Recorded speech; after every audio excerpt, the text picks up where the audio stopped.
start with a storyline some thought was defunct. Barack Obama's election 6 years ago prompted suggestions that America had become post-racial. At the time, it seemed debatable. But after a year packed with racial tension, it's clear we're not even close. WGBH News reporter Adam Riley has more.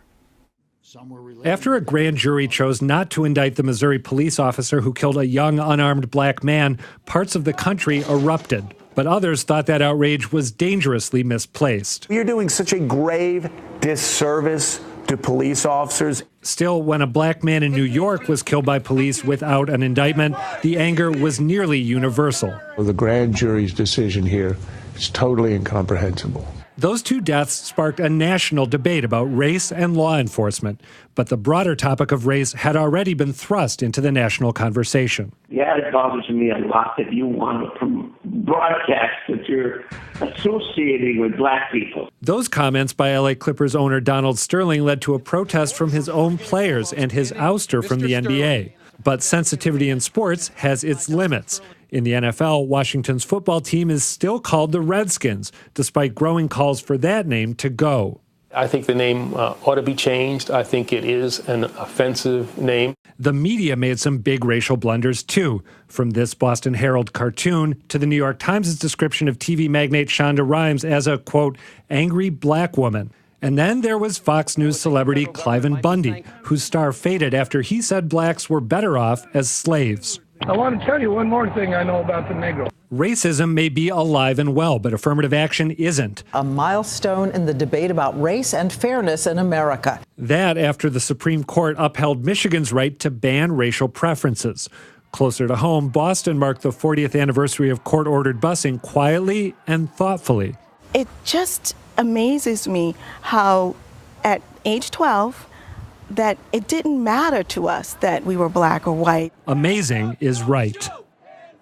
Joining me to talk more about all of these issues is Sue O'Connell, co-publisher of Bay Windows and South End News, State Senator Bob Hedlund, Alberto Vasallo, President and CEO of El Mundo newspaper, and Akila Johnson, reporter for the Boston Globe. Welcome to all of you to our year in review. Thank you. Thanks for having us. So I was looking this week that Michelle Obama gave an interview to People magazine just about this issue. And of course, it was prompted by what happened in Ferguson. But she was saying even during her time in the White House, of course she experienced this when they were living in Chicago, but she was in a Walmart or a Kmart one day, and she was walking down an aisle, a person didn't recognize her, and asked her to get something off the top shelf. And I thought, oh, they probably did that because she was tall. She said, no, it was because they assumed that somebody black in the store was working there. But I mean, some of these things that we talked about, that we brought up today, seem to be more and more of stupidity and uneducation. Donald Sterling, Cliven Bundy, but some of them are just certainly more insidious, and we saw that recently in the past couple months with what appears to be just an imbalanced and unfair system of justice when it comes to prosecution anyway of police officers. I mean, there's a number of layers to racism, and I think that white people are finally beginning to see that this is true. You look at someone like Sterling, who. A white person like myself might think that a lot of racism is economically based. It's economic class. The black person he was referring to was Magic Johnson. It means that it's not just class. It's a deep-seated racism. And, as Chris Rock said a couple of weeks ago, racism is a white person's problem. We're the ones that need to look at what we have allowed to happen and if we're willing to make wholesale changes to the environment in which this happens. I think the discussions that white people are finally having about what white privilege means, and I read somewhere today that it's not what we have, but what African Americans don't have access to, is really the discussion we should have been having for the last 30 to 50 years. I'm feeling a little outnumbered on this panel as the only white male in the room here, but you could. You might not be a white male. You might have some black blood in your history. Or I could be something else trapped in a white man's body. But, but your intro package could have even went longer. We look at the Sony emails. This goes across class lines, rich, poor. One thing I think that you do see, though, some of it may be more prevalent with an older demographic. I can remember, and I came of age during the busing crisis. You heard a lot of talk as a young kid in those days. And I thought in some ways things got better, but obviously you look at this recap package on what happened this past year, maybe things haven't gotten better. But I think that a lot of that sentiment is dying off with older generations. If I think back to some of the things I heard in the way older people talked casually, I know. You may see it in emails, you may see it slip out on occasion now, but there were things that were said in the past that were just standard practice that I don't think you see anymore. But we certainly have a long way to go, without a doubt. Well, we do have a long way to go, but I always tend to look at it as the glass is being half filled. I mean, the discussions around it now are leading to definite action. You know, we just saw the city of Boston, Marty Walsh, name an officer for inclusion and diversity, never before seen. You hear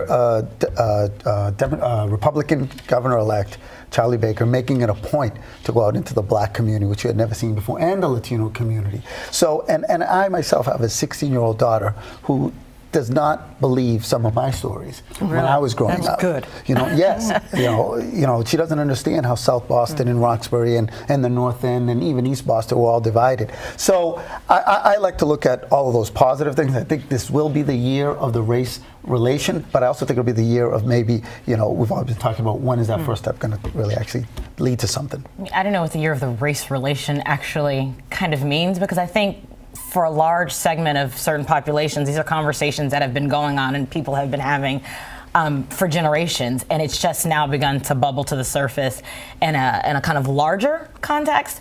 And I think quite often, though, what gets missed is you can talk about race and not call somebody a racist, and talk about systems of racism, which, I mean, so we talk about, you know, casual conversation and progress along those lines, but I think that's quite often where the conversation stops, and people don't want to begin to peel back the layers of the onion to say we can applaud ourselves for not using inappropriate language in public spaces, but we don't really want to begin to do the hard work and have the hard conversations to begin to talk about some of these structural issues that create the anger and emotion that we saw in Ferguson, that we've seen on the streets of New York. Yeah. So do you think, though, that the protests that we're seeing now, I mean, I feel like that it is prompting that conversation? Well, it is. I mean, that's the good thing. So I don't know if it's the year of the race relation, but I would hope that it has begun to at least have some serious, to generate some conversations. But I also know, like, as someone who was on the ground in Ferguson